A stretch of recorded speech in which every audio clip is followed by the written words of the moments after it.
When you go racing, there are two stars of the show you want to see. Firstly, the horses, and secondly, the jockeys. This video is all about jockeys.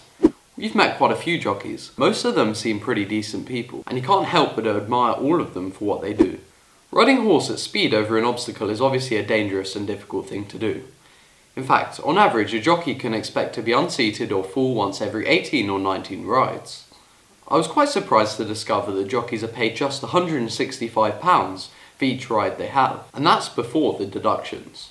Out of that £165, they pay their valet who prepares their silks and boots, they pay their agent who books their rides, they have to pay their own travel expenses, and they have to make a form of insurance payment of around £5 to the Professional Jockeys Association. I often find myself remembering this when I hear that some footballers can earn up to £375,000 each week, win, lose, draw, or injured.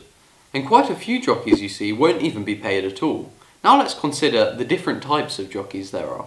Jump jockeys can be split into three categories: amateur, conditional, and professional.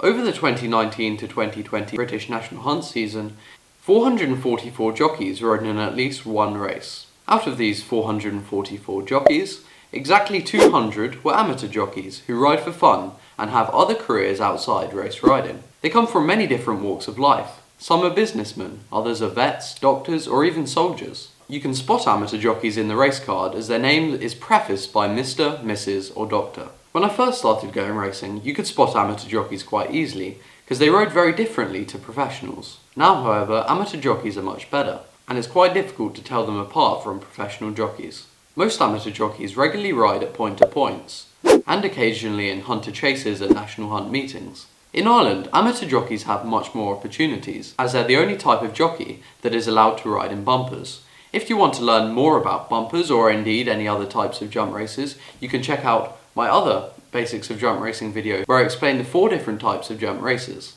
The second type of jockey is a conditional. When a jockey first gets their licence, they're known as conditionals, or claimers. This is because their horse carries £7 less than its official rating. Once a jockey has ridden 20 winners, this claim is reduced to £5 and to £3 after riding 40 winners.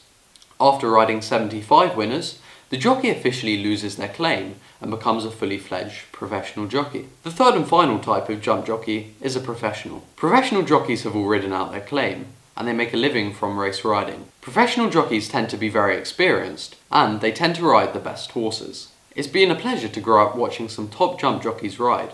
Some of my favourites have been Noel Feely, Aidan Coleman, Richard Johnson, Barry Geraghty, Sam Twiston Davis, and my top two, Tony McCoy and Paddy Brennan. A question that many people ask about jump jockeys is whether they have to be a certain weight. Jump jockeys tend to be taller and weigh more than flat jockeys. This is because they require greater strength and stamina during their races. National hunt racing is also one of the few sports where men and women compete on equal terms. However, all jockeys have to be light, tending to weigh around 10 stone. They are all on permanent diets all of the time.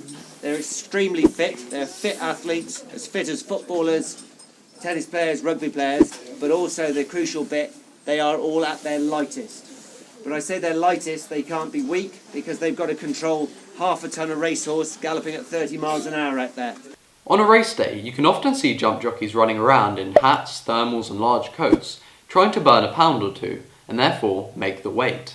What this means is that the combined weight of the jockey in their silks and boots, and including their saddle, is not greater than the amount of weight that their horse has been allocated for the upcoming race. If the jockey weighs out overweight, then the horse has a disadvantage as it carries more weight. However, if the jockey weighs out underweight, more lead is added underneath the saddle to counteract this. To check that the right weight has been met, just before the race itself, the jockey has to weigh out in the weighing room in front of the clerk of the scales. The clerk of the scales checks so that the jockey has met their riding weight. After the race, the jockey has to return to the weighing room to weigh in. This process is necessary as it ensures that the horse has carried the right amount of weight from race start to race finish. So now we know the technicalities associated with race riding, what actually makes a good jockey. Well, how the horse is ridden during the race is obviously the jockey's main concern. But what the jockey does after the race is also extremely important. If the horse wins, then of course everyone is happy. But most horses don't win, and so what the jockey says to the trainer and owners after the race is extremely important in deciding what to do next. The jockey usually suggests a combination of different ground, an increase or decrease in distance, moving from hurdles to fences or vice versa, riding the horse differently, so for example, holding the horse at the back or riding more prominently, and surprisingly frequently, even a wind operation to help the breathing of the horse. If you like this video and you want to see jockeys in action across the UK and beyond, you can check out my A Day at the Races playlist here. Thank you for watching, and I'll see you in the next Basics of Jump Racing episode.